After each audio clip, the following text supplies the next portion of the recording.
Happy Families podcast. It's the podcast for the time-poor parent who just wants answers now. Life on repeat, Groundhog Day, because that's where the skill development comes. That's the confidence building. That's how you succeed and achieve amazing things. And now here's the stars of our show, my mum and dad. So we've received an email from one of our Happy Families premium members who says, I've got a question for you for a possible future podcast topic. Hey, Crystal, the future is now. Do you like That's that? good. Do you like that? That's good. I'm pretty excited about this. We're Justin and Kylie Coulson, parents of 6 kids and founder of happyfamilies.com.au. Here's the question. Crystal says, I've been realising more and more with my kids, myself, and also other adults that I journey life with, how there's such a connection between success with life and the hurdle of getting started and pushing through, and doing so daily as a lifestyle. So she's highlighted how they've noticed getting started is really hard, pushing through is a big deal. And then she talks about with lockdown past 100 plus days with our kids, little one's been learning to read and write here with me at home. So it doesn't say, but I'm guessing we're talking about a 5-year-old. And he has needed to learn to push through this sort of daily feeling of helplessness. And once he pushes through, he then reads beautifully and writes a full page of really good quality writing. And then Crystal just says, hey, how do we, like, what research is there? What ideas have you got about how we can help our kids to make that first step, get through that kind of mentality of how do I even get started, and then keep things going along? And boy, oh boy, is that a great conversation for us to have. One of the things that I think everybody struggles with is learning to be comfortable with being uncomfortable. Finding ourselves in these situations where we're not comfortable with this feeling, but just allowing the process to take place. And it's even more important, I think, to be comfortable with your children being uncomfortable. I mean, obviously, we're not talking about torturing our children or hurting them in any way, but when your kids are struggling, there's this innate desire to step in and relieve your child of that discomfort. Say, hang on, I can fix this. I can make you feel better about life. That's not the idea, right? You don't grow unless you experience adversity. Yeah, and there's this mentality that if life is not easy, then clearly we're doing something wrong. Yeah. But that's not the case at all. So you've got an amazing story to tell from a few years ago when we experienced this kind of thing with our kids. I'm looking forward to hearing you share that story. But first, I want to share some ideas about how the space shuttle can inform the way we approach children and getting stuff done. In fact, it's helpful for you and I as well. It's helpful for adults. So, Crystal, this is what I want to share first of all. For the space shuttle to get into orbit and travel around the Earth, that is low Earth orbit, space shuttle has to reach speeds of about 17,500 miles per hour. That is 28,000 kilometers an hour. Let me say that again. 28,000 kilometers an hour. This is, I mean, compared to our 100 kilometers an hour on the freeway. Yeah, well, I mean, I've always wanted to go faster, but that's kind of taking it to a whole new level. I mean, an airplane usually travels around about sort of 800 to 1,000 kilometers an hour, depending on whether the wind's going with it and all that kind of thing. We're talking 28 times faster than a commercial airplane.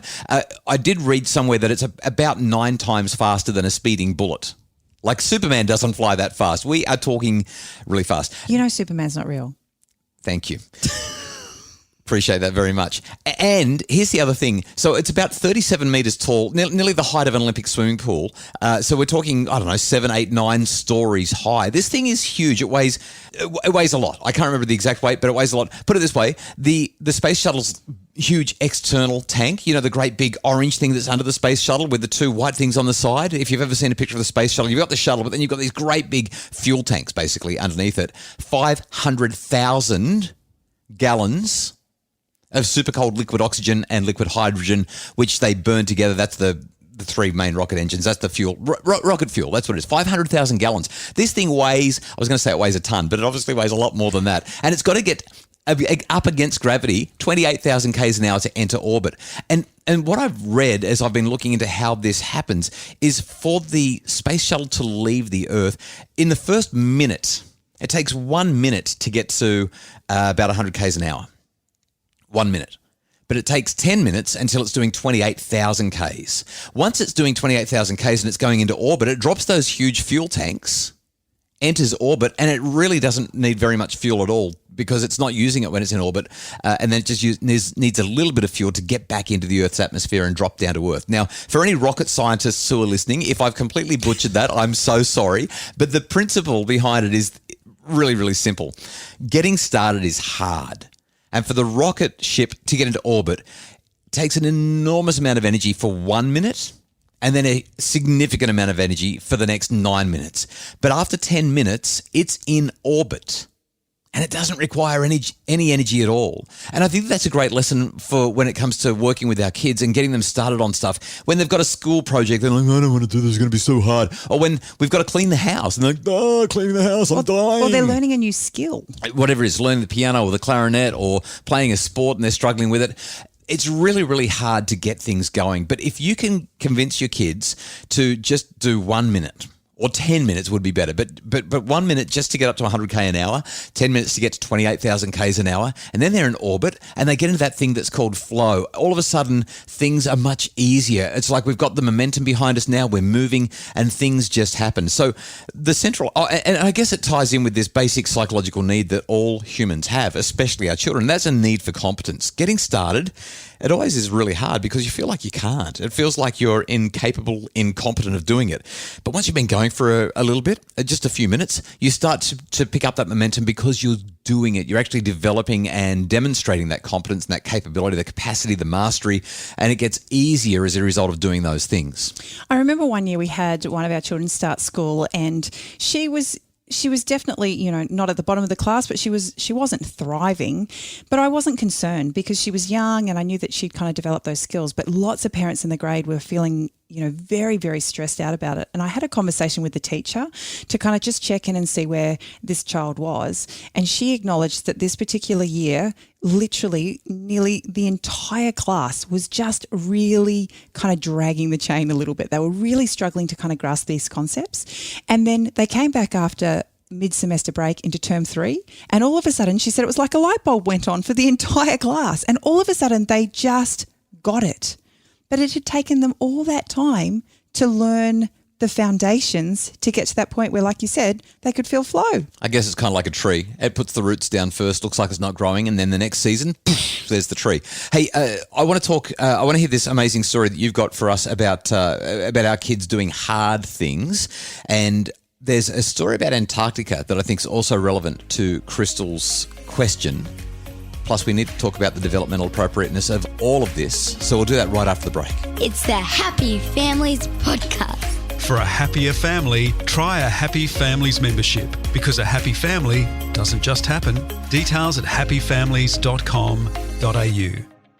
It's the Happy Families Podcast, the podcast for the time-poor parent who just wants answers now. And today we are answering Crystal's question. How do you get the kids started on things that are really hard and they don't want to do? And how do you keep them going at things that require a whole higher level of persistence than they've previously demonstrated? So we've talked about how the space shuttle is a great example of just getting started. Just do 10 minutes of what's hard and it's amazing what happens. But Kylie, there's something else around persistence that we need to discuss. So lots of years ago, it feels like a lifetime ago, we had a child who just hated doing hard things. As soon as things got slightly hard, she just pulled the pin on it all. And I've always had this saying, you got to love the hills, right? That's my bike riding thing. If you love riding the hills, then you can tell a lot about a person's character by how they ride up a hill. And I'm always into, you just get up that hill. Just get up there. The view will be worth it. Just keep on pushing. And along with us, her teachers could see potential, but she just pushed against all of the hard stuff. If it was too hard, she just wasn't going there. And so we decided as a family that we would do something hard. We chose to climb Mount Kosciuszko, highest mountain in Australia. We were going to do it. And at that stage, we had 4 children. Our youngest was about 18 months old. Yeah, maybe 2, somewhere around that, yeah. And in order to do that, we had to work out a pretty good schedule of training to help them understand what it was going to take to actually climb the 6.5 kilometres to the summit after we caught the ski lift, because we didn't start from the very bottom. And so And then 6.5 Ks back. It was a 13K round trip at altitude. So it was going to be a really big deal. Very, very hard. We started training. So we started just doing walks around the neighbourhood to start with. And then we moved from the neighbourhood to the mountain. So we were up a little bit higher, our local mountain. There was a 5K ring track. We figured if we could get the kids doing 5Ks comfortably, then the extra 1.5 Ks to the top of the summit of Mount Kosciuszko wasn't going to be too big a stretch. But then we also recognised the kids did better when they had friends. So we invited the cousins and we invited the grandparents to come along. And by the time we actually got to Mount Kosciuszko, the day we climbed, it was 1 degree at the summit.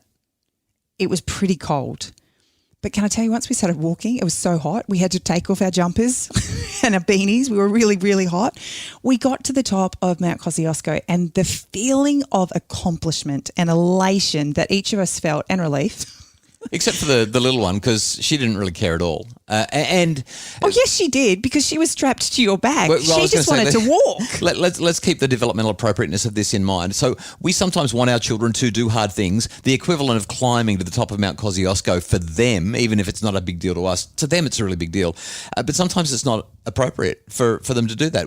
It was just not reasonable that we would expect a 2-year-old to do a hike that's 13 kilometres, or 6.5 k's up, and even get carried back down. Or even the 4-year-old. Yeah, that's right. She ended up having a piggyback for a little bit of the trap. I carried 2 children, 13 kilometres. You did not. Your mother helped. She was amazing. I carried 2 children a long way, and then once it looked like I was going to collapse, some people started helping to carry those children. But again, the purpose of this was not for the little ones. It wasn't for the 2-year-old and the 4-year-old or anything like that. It was actually for the big ones, the ones that were being whinging whiners about doing hard things. And like you said, the level of enthusiasm, once they demonstrated their capacity to do it, they were elated, weren't they? They were just so pleased, so thrilled to have done it. Well, and what I loved about that was her difficulties weren't around whether or not she could climb a mountain. They were very academically driven at the time. And if I had have spent all of my energy and effort on trying to help her there, I don't know how far we would have got. But in teaching her the lesson of perseverance, dedication, determination, and all of those things, doing something that we could do all together that was going to require team effort to get there meant that she got to experience what it felt like to succeed in something that she didn't ever think she would do. And as we went through life moving forward from there, we were able to go back to that experience time and time again and help her to recognize what it took and how much energy and effort that was put in to train and understand and know what we needed to do in order for us to actually achieve that and then apply that into her daily life. So in wrapping up, one quick story. Roald Amundsen and Robert Falcon Scott, a Norwegian and an Englishman, 111 years ago, back in about 1911, I think it was, set off to reach the South Pole. Separate teams. It's a race. I mean, one person was going to be the first person to the pole and back. The other person was not going to be the first person to the pole, and that would be the loser. And they had different approaches, different tactics, different strategies as they headed off from the Antarctic port from which they departed. So Antarctica, coldest, highest, most uninhabitable place on the planet. And these guys are trying to get to the South Pole and back. It's 3,000 kilometres. Robert Falcon Scott, the Englishman, he's go for broke, hell for leather, doing everything he can to get his team there first. They're dropping food along the way. They're doing they're going for it. Days that are clear, they're marching as many as 30, 40, even 50 miles in a day, like long journeys. When it's blizzards and whiteout, they're pretty much hunkering down and trying to stay safe and recovering from the exhaustion of hiking and carrying everything that they needed at altitude. Amundsen, he and his team, totally different approach. They've worked out we're going to do 20 miles a day. 20 miles a day, 30 Ks per day or 31, 32 Ks a day. That's it. Regardless of the weather, regardless of anything, we just do that and then we stop. So for them, it's about being consistent. Well, as it happens, Amundsen gets to the pole first and gets back to port on exactly the day. In fact, a day earlier than he thought he would. Robert Falcon Scott and his team tragically perish in the snow in a blizzard. They died just 11 miles from their nearest food drop, just couldn't make it back. And it's a terrible story of tragedy. But the lesson as it applies to Crystal's question is just do this unspectacular but important thing every single day. Kids need to read, so just sit down and do it for 5 minutes every day or 10 minutes every day. Make that your 20-mile march. Don't do more. Even if the kids are like, this is so much fun, let's keep going. Say, no, we'll just do some more tomorrow. Just do the 20 miles every single day. Pick that thing and do it. So 3 big stories. Remember the space shuttle to get started. Remember that kids can do amazing things if you do the training and teach them about perseverance and going uphill. And number 3, do it again and again and again. Life on repeat. Groundhog Day, because that's where the skill development comes. That's the competence building. That's how you succeed and achieve amazing things. Hey, Crystal, I hope that answers your question. Getting started is always the biggest hurdle to jump over. But if we can just remember, our children are learning. And they're little. Yeah. And so if the goal is for them to learn to read and write, then maybe today the goalpost just changes a little bit. Immerse them in reading. That might mean that you read a page, they read a page. It might be you read a line, they read a line. It might seem so overwhelming to them in the moment. And so just enjoying the process of reading together is a step in the right direction. And if they're only 5, there's no hurry, right? There's plenty of time. We've got so much data from around the world that says, don't rush this stuff. It's okay. They'll figure it out. We really hope that you've enjoyed the Happy Families podcast. It's produced by Justin Rulon from Bridge Media. Craig Bruce is our executive producer. And if you'd like more great information about how to make your family happier, including, I'm so excited about this, a brand new webinar coming up next Monday night about how to create amazing connection in your home and why it matters most. That's all to be found at happyfamilies.com.au.